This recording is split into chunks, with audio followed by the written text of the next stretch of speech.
Hello and welcome to my channel. I'm Angela Brennan and today I'm going to be doing some easy Christmas cards with ink blending backgrounds. I love my Distress Oxide inks. I find them easier to blend than Distress inks. Using a domed foam ink blending tool will help, and using good cardstock will also help in getting a good result with your ink blending. I use the Strathmore Bristol Smooth paper. It's a good cardstock that allows for the ink to go over it really smoothly, resulting in a gorgeous ink blend. The Snow Much Love sentiment is from my previous video, and I'm going to be using that sentiment and making a card in this video. I start off applying Distress Oxide inks in a landscape orientation. So I use speckled egg, peacock feathers, and chipped sapphire, and blend in between. But my speckled egg is quite dry. I initially think I can use the stamp pad as is for this card, but alas, it's quite dry to achieve the blend that I want. So I do top up the ink on the stamp pad with a refill. I have acquired quite a few of the refills for the Distress Oxide because I find they need to be topped up a little bit more than the Distress inks. This is how I store my Distress Oxide refills, and it's an easy way to find what I need. I've downloaded the little circles from the Ranger's website, and I will put that link to that organization sheet in my blog. So head over to my blog and you will see a link to that. This is how I apply the refill ink on the stamp pad. I put it in a couple of directions because the ink will just sit on that very surface. It doesn't quite spread, so you just need to make sure it reaches every corner of the stamp pad surface. And you can see how fast the stamp pad absorbs the ink. It just goes to show how thirsty that stamp pad was. In this ring are the circles of the Distress Oxide refill bottles I don't have yet. I keep it handy in this ring because when I downloaded the organization sheet, I cut all the colors and I used the ones that I already have refills, and these are the ones I need to get, and I will wait for a sale before I get them. This way I ensure I don't buy the same refill color.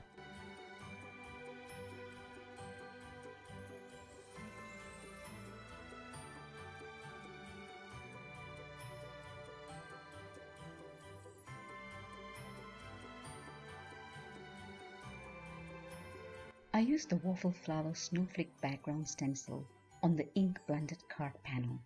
I place it on and I use my stamp chamois and just try to remove some of that ink. I don't want it to be quite prominent. I just want a very subtle watermark kind of a snowflake on the inked panel. So stamp chamois is damp and I just pounce it on the stencil in all the openings just to get that very subtle snowflake images. I love the way how this turned out. The subtle snowflakes adds to the ink blended background.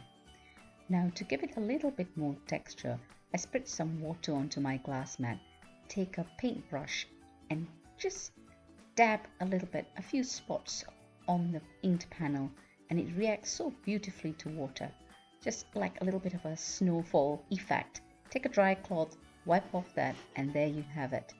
Gorgeous blend with some sprinkles. I used the Waffle Flower A2 layers die to cut the panel to a smaller size.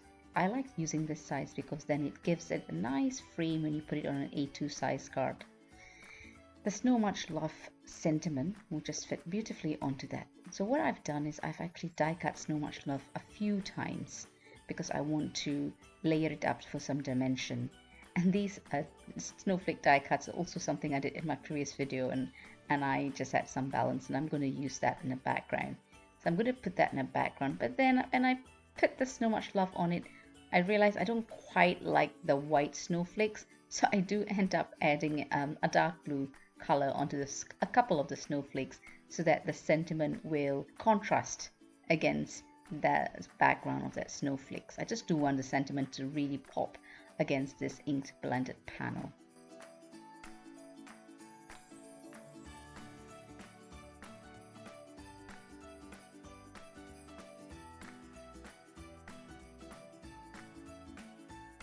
The card with some metallic silver pearls from Pink Fresh Studio. I attach it with a jewel picker and liquid glue. I find that's the best way to ensure the gems don't drop off while the card is being sent via post. And this is the card that I've made with the ink blending background and using up the snowflake dies as well as the sentiment from a previous project. Now for my next card, I'm going to be doing Emboss Resist background. To do this technique, I'm going to be using a very old stamp from Inkadinkadoo called Snowman Filigree. Now when I say old, I mean it's more than 10 years old. I found it again in my Christmas stamps box and I decided to use it for this technique. I'm going to use this technique to make a 2-for-1 card.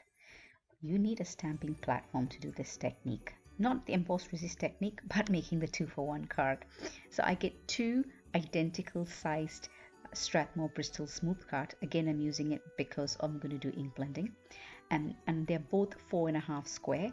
And I'm going to stamp the Snowman Filigree image on both cards in the same place. Hence the use of the stamping platform. And what this allows me to do is put the cards together so that when I die cut, when I'm going to put the die cut sentiment in the middle and then I'm going to swap it about. Essentially that's the gist of how I do the card. What an embossed resist technique is you heat emboss with embossing powder onto a card. So it is about heat embossing and then ink blending on top of it. So wherever it is heat embossed, the ink will resist. So after you do the blending and you wipe with a dry cloth on all the embossed areas and it will get rid of all the excess ink, showing the white embossing powder clearly. I love using this technique, but I must say I haven't used it in a little while. So let's see how we get on. The first card panel, I used the Distress Oxide inks colors Tattered Rose, Seedless Preserves, and then Festive Berries. I always do the first color, the last color, and then the color in the middle, and I can blend them all. If that's what I do when I'm using 3 colors, I just find that easier way to get a smoother ink blending. Remember to wipe your surface as you're blending the different colors. If you don't, then you'll contaminate the colors you're using. Either you wipe it as you go along or you just move the card to a different part of your surface. I use my stamp chamois to clean the glass mat when I'm doing ink blending so I don't contaminate the colors in between. For the second card, I start with Salty Ocean, and this last color is Chipped Sapphire, and in the middle I use Peacock Feathers. I love this combination of blues and teals. Now once all the ink blending is over, you take a dry cloth and wipe on all the embossed areas. You'll see the white shine through against the blended background. It just looks gorgeous. Do the same with both the cards. I'm going to be using the Mama Elephant Big Sentiment die called Oh So Jolly. I know Oh So Jolly is usually for Santa Claus, but when I saw this smiling snowman, I thought it would be perfect. I placed the sentiment in the middle of the square panel after adhering both the cards together so that they will cut on the same place. Now the second card probably wouldn't have cut through, but the impression of the die will be there. So it'll be easy enough to slot the die back into place with the impression. Put it through the die cutting machine again. Now the pieces in between, you should keep them because you want to place them back after you put the sentiment in so it'll look like a seamless background.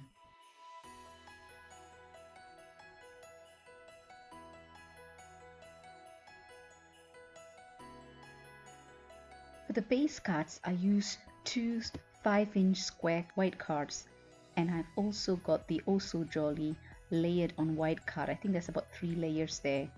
So in order to adhere the panels onto the base cards, I used a combination of double-sided tape and my liquid glue for the intricate bits around the sentiment and just place them onto the base cards. So the layered white sentiment will give it a bit of dimension, and what I do is I just swap the colors of the Oh So Jolly sentiment. The bluish sentiment goes on the red card and the reddish sentiment goes on the blue card, and I slot in the backgrounds accordingly.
These are the 3 cards that I've made in the video. I hope you enjoyed the ink blending backgrounds and some embossed resist techniques. The 2-for-1 card is a good one that you can make multiple cards at the same time. If you enjoyed the video, please give it a thumbs up and consider subscribing, and remember to press the notification bell so you're alerted when a new video is uploaded.